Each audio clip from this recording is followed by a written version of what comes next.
السلام علیکم پیارے حضور. وعلیکم السلام. مسلمان حج کیوں جاتے ہیں؟ حج پہ کیوں جاتے ہیں؟ جی حج ایک ایسا تمہیں ارکان اسلام کے آتے ہیں؟ مجھے نہیں پتا. کلمہ طیبہ، نماز، روزہ، زکوٰۃ، جی. حج ہے نا. جی چیزیں، یہ 5 بنیادی چیزیں ہیں نا. جی. تو حج جو ہے یہ بھی ایک عبادت ہے. اچھا. جس طرح نماز پڑھنا عبادت ہے نا، جی. حج بھی عبادت ہے. اچھا. لیکن یہ ہر ایک کے لیے فرض نہیں ہے. نماز تو ہر ایک کے لیے فرض ہے نا. حج جو ہے صرف ان کے لیے فرض ہے جن کے پاس سفر کرنے کے لیے پیسے ہوں، جی. خرچ کر سکیں ہیں. جی. اور اگر ایک دفعہ بھی زندگی میں کر لو تو کافی ہے. اچھا. ٹھیک ہے. جی. اور وہ عبادت ایسی ہے کہ خانہ کعبہ کو ہم کیا سمجھتے ہیں؟ پتھر ہوتا ہے. خانہ کعبہ جو ہے گھر ہے نا ایک، وہ اللہ تعالیٰ کا بنایا ہوا پہلا گھر ہے. جی. پہلا گھر جو دنیا میں بنا نا، جی. اللہ تعالیٰ کہتا ہے یہ میرا پہلا گھر ہے سب سے.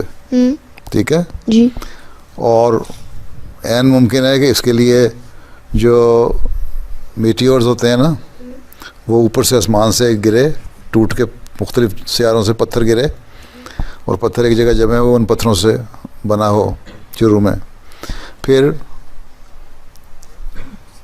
یہ ایک زمانہ آیا، ختم ہو گیا، پھر حضرت ابراہیم اور اسماعیل نے اس کو دوبارہ بنایا انہی بنیادوں پہ.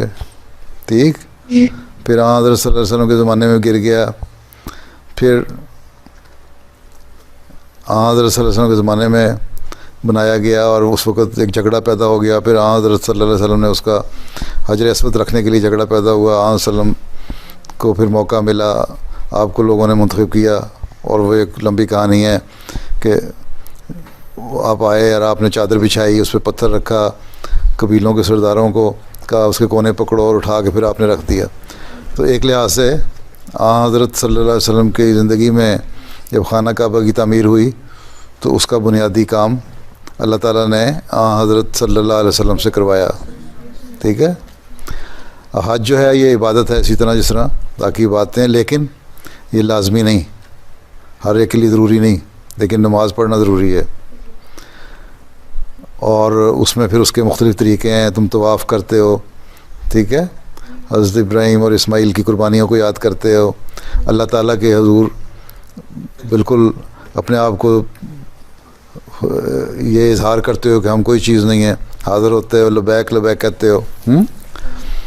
تو یہ بھی ایک عبادت ہے، اس لیے کرتے ہیں حج. ٹھیک ہے. لیکن لازمی عبادت نہیں. اگر تمہارے پاس پیسے ہوں، خرچہ ہو، تمہاری صحت اچھی ہو، خطرہ نہ ہو کسی بھی قسم کا راستے کا ہے، یا وہاں جا کے مثلا احمدیوں کو جانے نہیں دیتے نا وہاں حکومت، اس لیے احمدی کھلے طور پہ نہیں جاتے، لیکن پھر بھی احمدی جاتے ہیں حج کرنے. تو یہ ساری چیزیں اگر ایسی ہوں جو کسی طرح کی روک نہ بن رہی ہوں تو پھر تمہیں حج کرنا چاہیے. ٹھیک. یہ بھی عبادت ہے ایک.